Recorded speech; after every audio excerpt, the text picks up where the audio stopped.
Dari kawan menjadi lawan di ruang persidangan, Menko Kemaritiman dan Investasi Luhut Binsar Panjaitan dipertemukan dengan aktivis HAM Haris Azhar di Pengadilan Negeri Jakarta Timur. Luhut menjadi saksi pelapor atas kasus pencemaran nama baiknya dengan terdakwa Haris dan Fathia Maulidiyanti. Persidangan berjalan panas dengan hujan interupsi, bahkan kericuhan pun terjadi hingga di luar ruang sidang.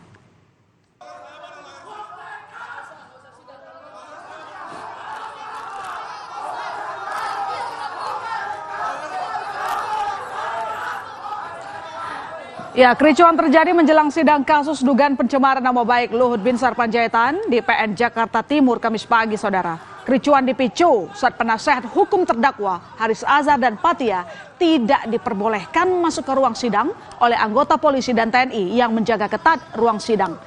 Tidak hanya itu, keributan berlanjut usai sejumlah jurnalis dilarang masuk ke dalam ruang sidang. Padahal ini merupakan sidang terbuka. Setelah adanya negosiasi, para penasehat hukum kedua terdakwa dan juga wartawan akhirnya diperbolehkan masuk ke ruang sidang. Dan persidangan kali ini begitu mencuri perhatian karena menghadirkan Menko Marves Luhut Binsar Panjaitan sebagai saksi pelapor. Pengamanan begitu ketat dengan membludaknya jumlah pengunjung. Sampai-sampai Luhut harus mendapatkan penjagaan ketat untuk melewati pintu ruang sidang yang sebelumnya diwarnai dengan kericuhan.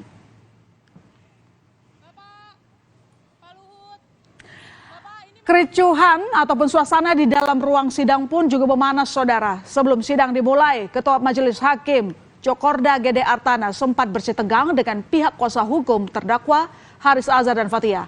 Cekcok terjadi karena pihak kuasa hukum terdakwa keberatan dibatasi di era penasehat hukum. Kuasa hukum terdakwa juga mengkritisi persidangan yang seakan membatasi pengunjung. Hakim menegaskan semuanya untuk menjaga ketertiban jalannya sidang dengan tempat yang terbatas.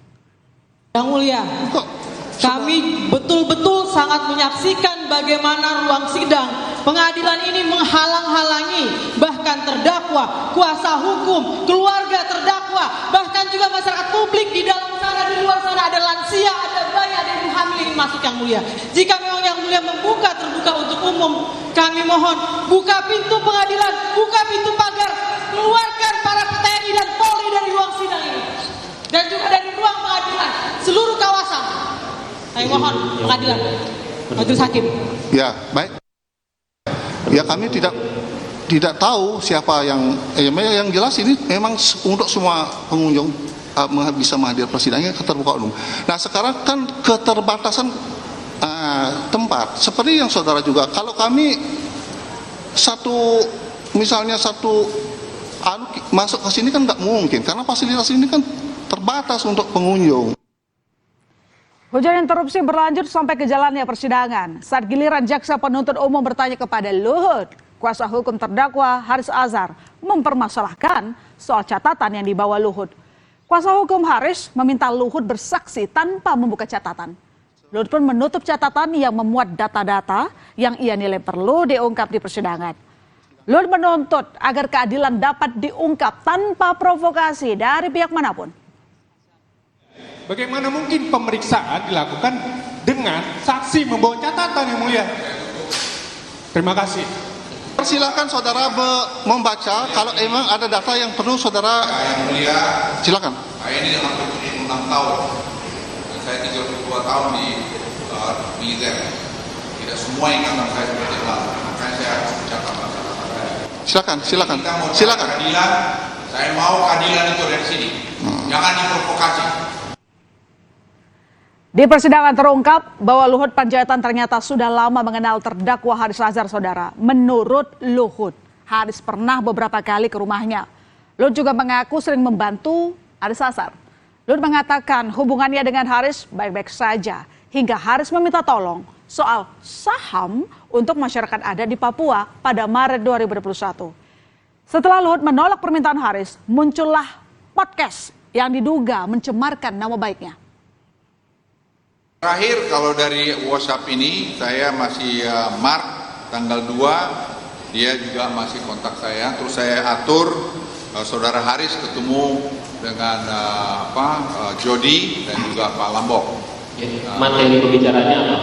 Ya, mereka mau minta supaya sahamnya orang Saudara pengunjung, tolong. Yang mulia, kami keberatan, yang mulia. para ketua adat dari masyarakat asli di sekitar wilayah Tembagapura, areal lokasi Freeport.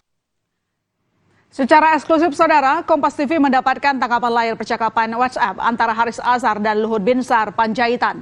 Dalam percakapan tertulis, Haris meminta waktu untuk bertemu Luhut, membicarakan 8.000 karyawan Freeport yang di PHK sepihak.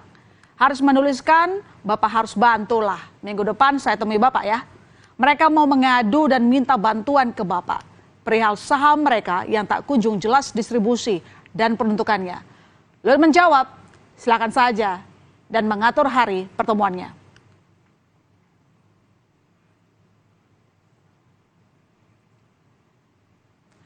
Menanggapi kesaksian Luhut di persidangan, Haris Azhar membantah bahwa dirinya meminta saham kepada Luhut. Haris mengatakan datang kepada Luhut sebagai kuasa hukum masyarakat adat di Papua untuk membahas aturan terkait saham. Sebagai kuasa hukum masyarakat adat, ketemu situasi bahwa belum ada peraturan daerah untuk memastikan pembagian saham. Bukan saya minta saham, saya juga ngerti hukum. Dan saya memastikan itu, makanya setelah kita upaya di level bupati kabupaten ini tidak berhasil, maka saya bilang sama klien saya, mari kita datang ke Pak Menko Marves. Dan saudara, inilah podcast yang dipermasalahkan oleh Luhut yang membawa kasus ini ke meja hijau. Video podcast perbincangan Haris dengan Fathia diunggah oleh channel YouTube Haris Azhar. Dalam video, nama Luhut dikaitkan dengan perusahaan bisnis tambang di Papua. Dalam podcast, Luhut dikatakan bisa dibilang bermain di dalam pertambangan di Papua saat ini. Dan dalam persidangan, Luhut membantah tudingan di dalam podcast, termasuk soal bermain di pertambangan Papua. Luhut menegaskan dirinya tidak berbisnis selama menjadi pejabat negara.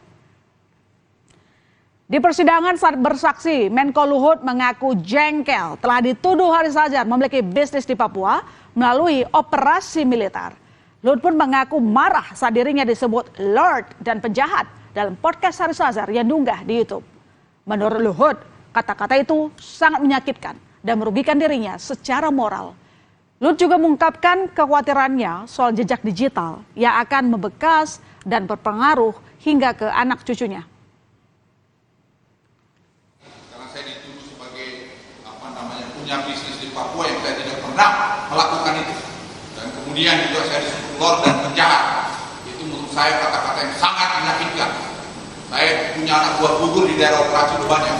Dan saya dibilang penjahat. Itu sangat menyakitkan sama saya. Tapi itu pun saya mau yang mulia. Ya sudah, damai dia minta maaf, terbuka. Jadi saya lakukan, saya minta 2 kali. Mesti bilang, saya ini 76 tahun. Okay. Tidak ada daerah operasi militer yang saya tidak ikuti. Tidak bisa. Jadi saya pikir ini pembelajaran. Tidak ada kebebasan absolut. Semua kebebasan harus bertanggung jawab.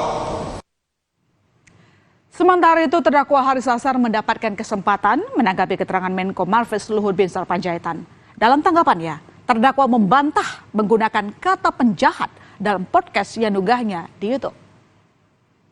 Saudara saksi menyampaikan kenapa saya tidak mengakses Pak Luhut, saya bisa telepon, betul. Saya punya, kalau nggak salah dua nomor Pak Bapak ada sama saya. Jadi itu betul. Jadi saya bisa akses, tapi saya tidak akan mengakses Bapak karena itu bukan saya tulis. Itu yang nulis. Saudara tolong keterangannya ya, jangan saudara membuat pernyataan. Keterangan saksi tadi itu yang mana yang tidak benar, saudara? Ya, itu supaya ya, saya mau kan tadi ada yang betul, ada yang tidak betul. Iya, yang tidak betul. Yang tidak betul saya sampaikan itu. Ya. Satu. Yang kedua soal penjahat dari semenjak awal surat somasi tidak ada kata soal tuduhan penjahat. Di akhir persidangan, Haris Azhar mendatangi Luhut untuk bersalaman. Hal dilakukan usai meminta maaf jika konten YouTube-nya menyakiti Luhut secara personal. Namun, Haris mengungkapkan apa yang lakukan adalah untuk kepentingan publik. Luhut pun sekali lagi menegaskan pentingnya untuk mencermati setiap data agar tidak menyakiti orang lain melalui jejak di digital. Baik, Usai persidangan, saudara, suasana kembali memanas saat Luhut akan meninggalkan Pengadilan Negeri Jakarta Timur. Di depan gedung Pengadilan Negeri Jakarta Timur, masa aksi pendukung Harsh Fathia berupaya menghadang kendaraan yang ditumpangi Menko Marves, Luhut Binsar Panjaitan. Aksi saling dorong terjadi antara massa dengan aparat keamanan yang berjaga. Bahkan mobil yang ditumpangi Luhut dilempar batu oleh massa. Sidang dengan saksi Luhut Binsar Panjaitan dengan terdakwa Haris dan Fathia kemarin memang berjalan panas. Namun, persoalan ini belum berakhir. Sidang masih akan bergulir untuk berbagai macam pembuktian. Kita akan nantikan apa keputusan hakim nantinya. Ulasan lain di berita utama dipicu oleh sakit hati seorang mahasiswi di Surabaya.